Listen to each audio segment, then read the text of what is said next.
Dans le cadre de la tenue de la 31e session du sommet arabe en Algérie, le président de la République, Abdelmadjid Tebboune, appelle à la construction d'un bloc économique arabe. Pour lui, les tensions et les crises dans le monde arabe doivent interpeller la communauté pour une plus grande coalition. Le président de la République a émis le vœu que ce sommet puisse permettre la création d'un comité arabe de liaison et de coordination en soutien à la cause palestinienne.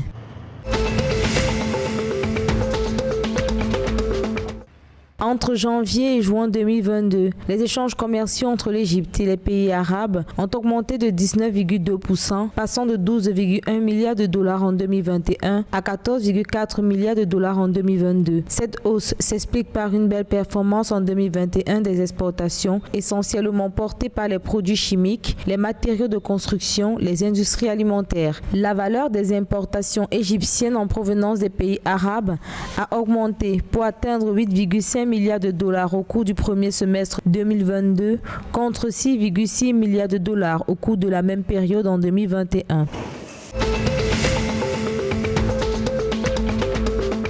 En Tunisie, l'Union générale tunisienne du travail UGTT accuse le gouvernement de s'être engagé auprès du Fonds monétaire international pour privatiser certaines entreprises publiques. Selon Nourdine Taboubi, secrétaire de l'UGTT, le gouvernement entend procéder à la vente de la Banque de l'Habitat, la Régie nationale des tabacs et des allumettes et un certain nombre de quais dans le port de Radès. Pour l'heure, les autorités nationales ne se sont pas encore prononcées face à ces propos.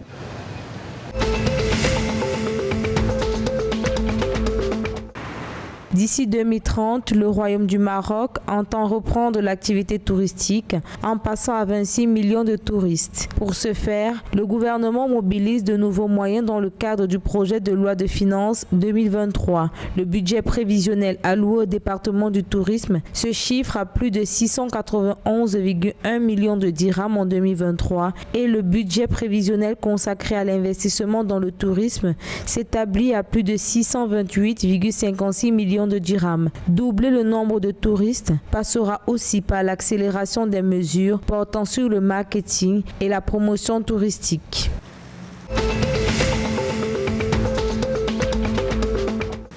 Le département libyen de la pharmacie et des fournitures médicales envisage de développer un système électronique de suivi des médicaments vitaux. Pour les responsables médicaux du pays, il est nécessaire d'assurer le suivi des importations, des dépenses et des stocks de médicaments entre le ministère de la Santé et les départements de la pharmacie. Pour rappel, l'autorisation du ministère de la Santé est nécessaire avant d'importer ou de distribuer des échantillons de médicaments gratuits, en particulier ceux qui viennent d'être utilisés.